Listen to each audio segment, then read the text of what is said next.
Well, y'all, I got a little something for law and crime. Uh, Rapper Yella Beezy hired Hitman to unalive rapper Mo3. Let's get into it. He's collaborated with the likes of Kevin Gates and Boozy Badass. His songs were climbing the charts at Billboard, and by all accounts, his career was only going up. Then he was gunned down in broad daylight on a busy Texas highway. I'm Elizabeth Milner with Law and Crime. Now, the shooting was nearly 5 years ago. And I want to say this too. Rest in peace to Mo3. But just last week, police made a shocking announcement. They've arrested another Dallas rapper in connection to the case, accusing him of setting up the murder. But the question still remains as to why. For this case, we have to go back to 2020, November 11th of that year to be exact. Melvin Noble was heading north on Interstate 35 in Dallas, Texas, a road I myself have taken plenty of times. This was just before noon, so lots of people are traveling along that highway. Then suddenly someone approaches Melvin's car. Now, before I get more into it, you might not know Melvin Noble by that name. You might know him better as Mo3. So someone approaches Mo3's car, but not just anyone, a masked gunman. According to police, Mo got out of his car and ran. Then he was hit by several bullets. Now remember, this is a busy highway that for the most part is locked in, and no way really to escape. Mo died from his injuries, and a bystander inside another car was hit as well, but survived. Now the imagery, kind of hard to get out of your head. I mean, it's an ambush-style attack on a highway, a bystander is hit. It's a lot, right? So the next question that had to be answered, who did it? Well, that answer came a month later when homicide detectives arrested a 22-year-old believed to be responsible for Mo3's murder. And that person was Kiwan White. He actually was taken into federal custody for possessing a firearm by a convicted felon, but also charged with murder. Kiwan ended up pleading guilty on the gun charge and is currently serving a 9-year sentence. But that murder charge is still open. But the story doesn't end there. When Kiwan was arrested, it was reported that he had ties to another Dallas rapper, Marquise Conway, better known as Yella Beezy. Yella Beezy and Mo3 were somewhat immersed in a feud with one another right before Mo3's death. But at the time, Yella wasn't accused or even criminally charged in connection to Mo3's murder. Then another arrest was made 5 months after the shooting. So this is April of 2021. Devin Maurice Brown was also indicted on murder. Devin reportedly contacted a witness multiple times trying to find where Mo3 was on the day of the shooting. According to police, records show numerous calls between Devin and Kiwan on the day before the shooting and the day of. But Kiwan reportedly denied he even knew Devin or had any association with him. So by April of 2021, 2 people are arrested for Mo3's murder. And as you likely guessed it, the story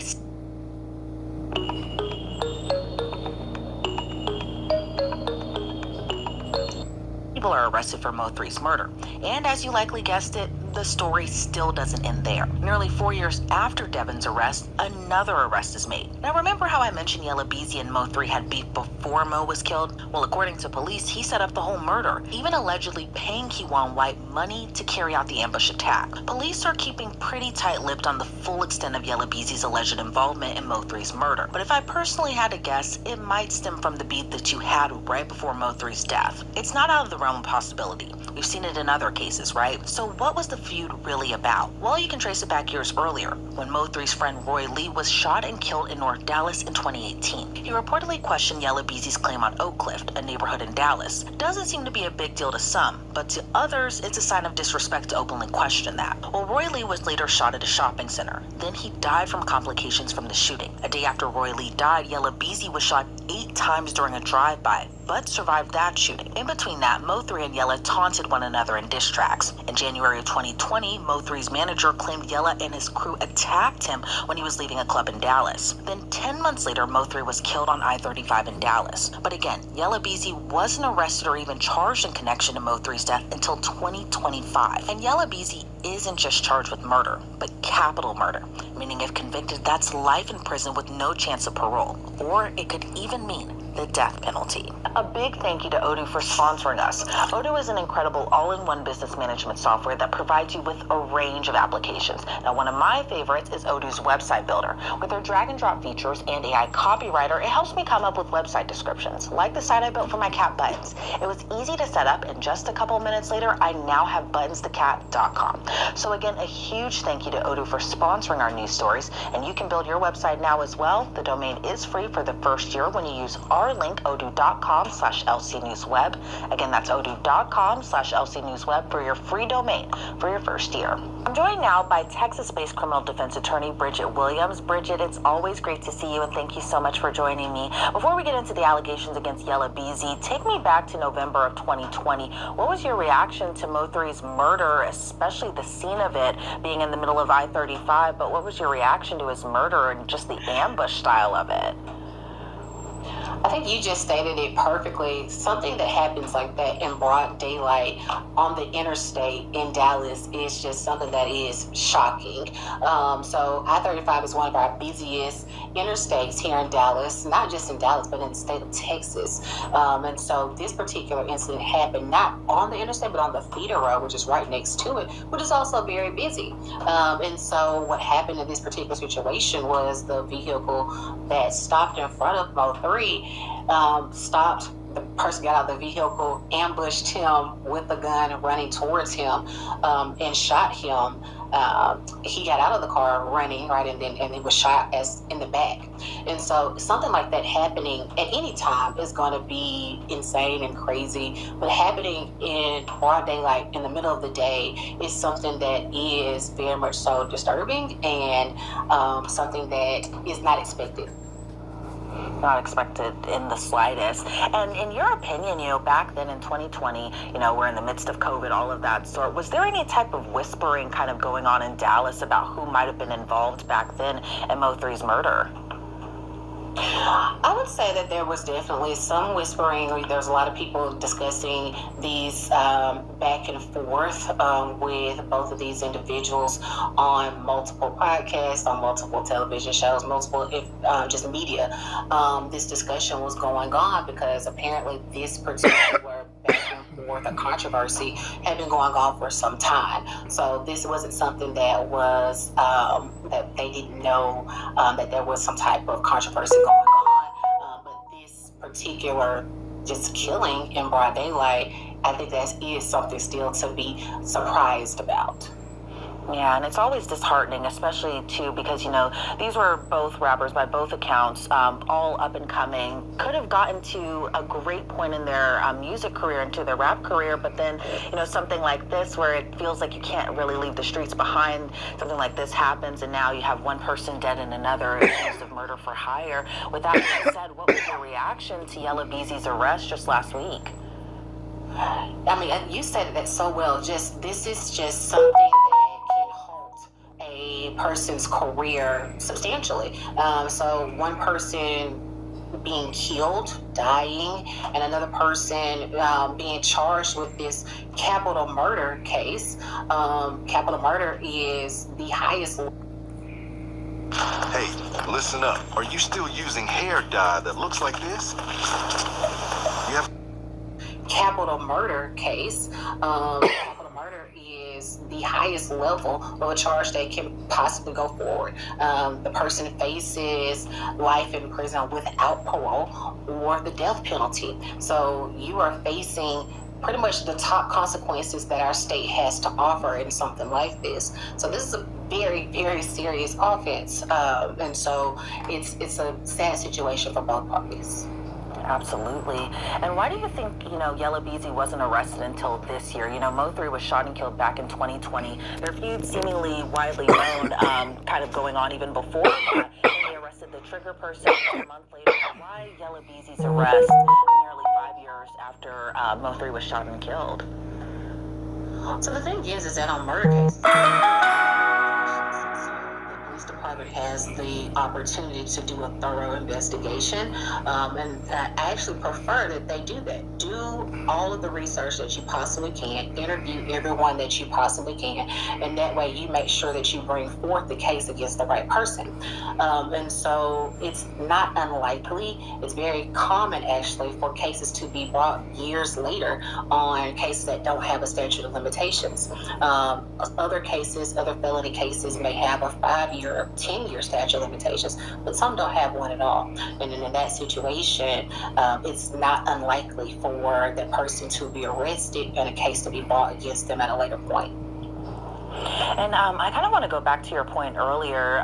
We were talking just about kind of what might be behind this murder led up to it. Also in the investigation, it taking so many years just to get to an arrest of the person who is accused of orchestrating that. But it seems that we're seeing more and more of these cases of rappers accused of murder for hire. We've seen it in the Lil Durk case. We've seen it to some extent in the Big U case. Now we're seeing it again in Yella Beezy's case. And one thing that kind of also lingers amongst all those cases is just that people talk, and they talk on podcasts, and they talk on video, not necessarily admitting, hey, I done it, hey, I did this, but it kind of helps piece together things that investigators can later use down the line. What's your reaction to just people being, in a way, open, but also closed, but you can kind of read between the lines, and investigators are sitting there watching these types of things happen, and they're probably going to use this as evidence against that person. But what's your reaction, especially in a case like this? You're 110% correct. I mean, we've seen in multiple cases before where police officers and district attorneys, prosecutors have used song lyrics or statements made on a podcast, or statements made on different platforms in a trial setting. They've used that in the investigation, but even further down in the trial. And so everything that you say on a public platform can be used against you or for you, right? And so I think that's something that people have to take into account. But once you release it out on a public platform, it's just like if you try to throw something in the trash, right? You throw it out, but that still can be used, and in your case, used against you. You thought that you may have thrown it out and it was used years ago, and then somebody comes back and recovers that now, and that can still be used against you. So it's just something for everyone to be mindful of things that they put out, and to be mindful of that it can come back to haunt you or help you. Especially if it's years ago, people think that, oh, it's just lost, in whatever digital landscape that it may be. But no, it's still there. It's still on the internet. People can still pull it up. Investigators can still use it against you. And it feels like we might see that coming to trial. Now, when it comes to trial, I would assume that the defense attorney is going to hope to get the disc records out, the disc songs out, and just kind of everything that might kind of paint that picture of a motive. But in your opinion, what will the defense be in a case like this, especially if it goes to trial? Yeah, I think that's the biggest point, like if it goes to trial. We don't know if it will or not. At this point, we've just entered into the beginning phases of this, where he's being arrested. I know people say, well, it's been 5 years. How is it still the beginning phase? It is the beginning phase because the arrest just occurred. So the arrest occurred, and then now there is what we call just pre-litigation negotiations, exchange of discovery, things of that nature. And then as that moves on, then he can decide or not if he wants to set it for a trial setting, depending upon what the offer is to him and based on the evidence that supports the charge against him. Now, in a case like this, again, capital murder, unless they're reducing it down or to a lesser included offense, I foresee it going to trial. And just like that, we're done. Maybe 15, 20 minutes. I wasn't in offense, I foresee it going to trial. And so this would probably more than likely be a trial case for him. I expect to see that.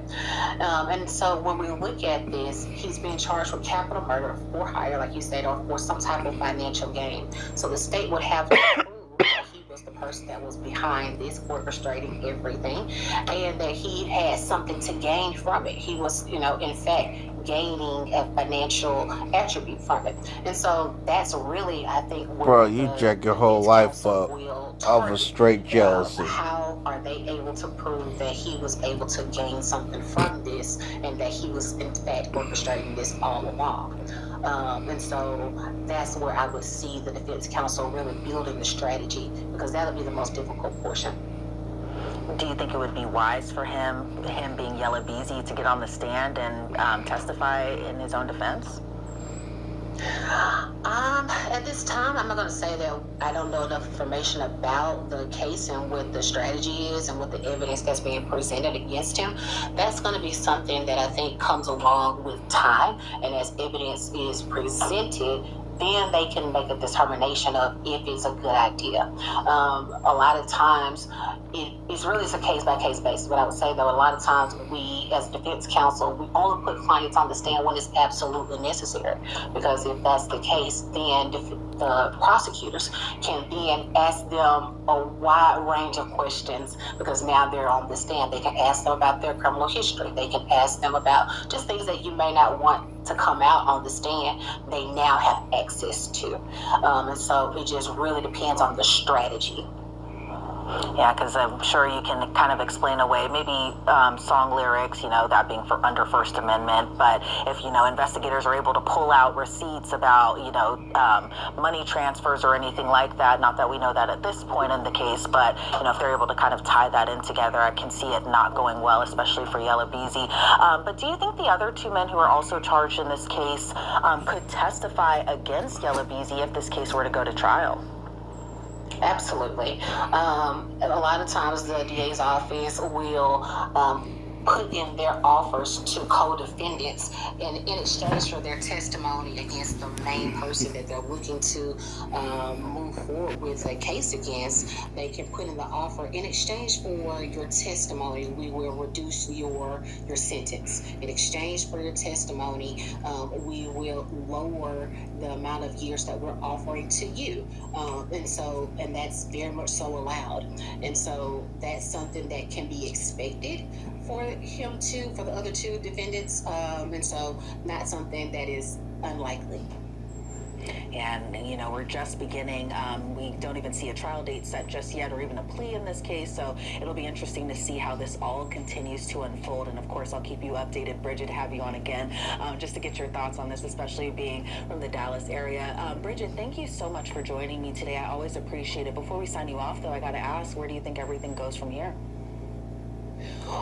The next step is really going to be he has a bond right now of $2 million, and so it doesn't look like That's he it. has posted that bond. He's still in the Dallas County Jail, and so the next step is posting that bond, asking for a bond reduction, so maybe having a bond hearing to reduce that bond down, and then moving forward to the pre-litigation negotiation stages. And $2 million is a lot of money. Bridget, again, thank you so much. And of course, we can't wait to see how this all continues to unfold. But again, thank you so much for your time today. I really appreciate it. Thank you for having me. I just gotta ask one question. Even though Yella Beezy has been arrested, does anybody in their right mind think that Yella Beezy did not have help? And this is just my opinion. I myself do not believe that Yella Beezy planned this out by himself. That's just my opinion. Only thing I want to say is rest in peace to Mo3 and long live Mo3, and and let's get some justice for Mo3. Holla at y'all later.